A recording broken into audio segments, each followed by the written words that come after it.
দিনটা ছিল 1941 সনের সেই ঝড়ো ঝড়ো অথচ মুখ 7ই আগস্ট, যার বাংলা নাম 22শে শ্রাবণ। তখন সেই বয়স যখন মনের মাটিতে বড় বড় বৃষ্টির ফোঁটা দাগ পড়ে। সেই মাটিতে উদাসীন, নির্মম, কঠিন কোনো ধাতুতে ইমারত তৈরি করা কল্পনা করাও যায় না। সেই বয়স, সেই সময়। জানতাম তিনি কলকাতায় আনিত। চেতনা অচেতনার মাঝখানে চৌকাঠে অনিশ্চিত অবস্থায় আচ্ছন্ন। প্রতিদিন তার স্বাস্থ্য সমাচার সংক্রান্ত পত্রিকা বের হয়, আর তার উপর তখন হুমড়ি খেয়ে পড়ি আমরা, যারা দূরবাসী আচার্য দ্রোণীর একলব্য শ্রেণীর। কুয়াশা কেটে ফেটে মাঝে মাঝে যেমন কাঞ্চনজঙ্ঘার রৌদ্রাভ শুভ্র রূপ দেখা দেয়, তেমনি তখনও চলছে মুখে মুখে রচনা।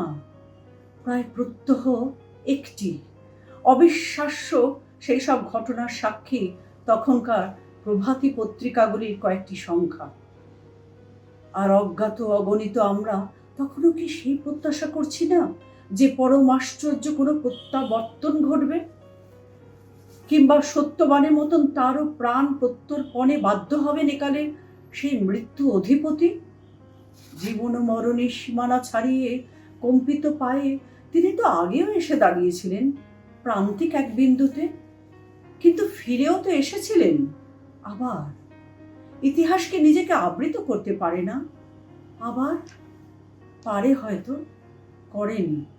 খবরের কাগজের বিশেষ সংস্করণে সেই অমোঘ সত্যটাকে শিরোধার্য করে বেরিয়ে এসেছিল, রবি অস্তমিত। মুহূর্তে সব কাজ থেমে গেল। কলকাতা শহর উপচে পড়ল রাস্তায়।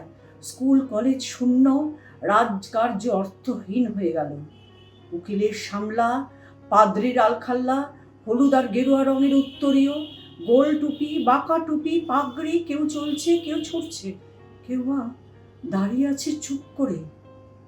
থেকে থেকে ঝাঁকে ঝাঁকে বৃষ্টি তার যাবার পথটা ধুয়ে ধুলিহীন করে দিচ্ছে। ঢেউয়ের পর আসছে ঢেউ, ভেঙে ভেঙে ঢেউ ছড়িয়েও যাচ্ছে। সেই ঢেউয়ের চূড়ায় তুলায় ফেনায় ফেনায় মহামান্য নেতা থেকে অসামান্য সামান্য মানুষে মানুষে গড়া জনতা মিলে মিশে একাকার। তারই মধ্যে শয়ান বনস্পতিকে বহন করে নিয়ে গেল একদল লোক। অথবা সবার আগে আগে ওই যে তিনি নিজেই বুঝে চলে গেলেন।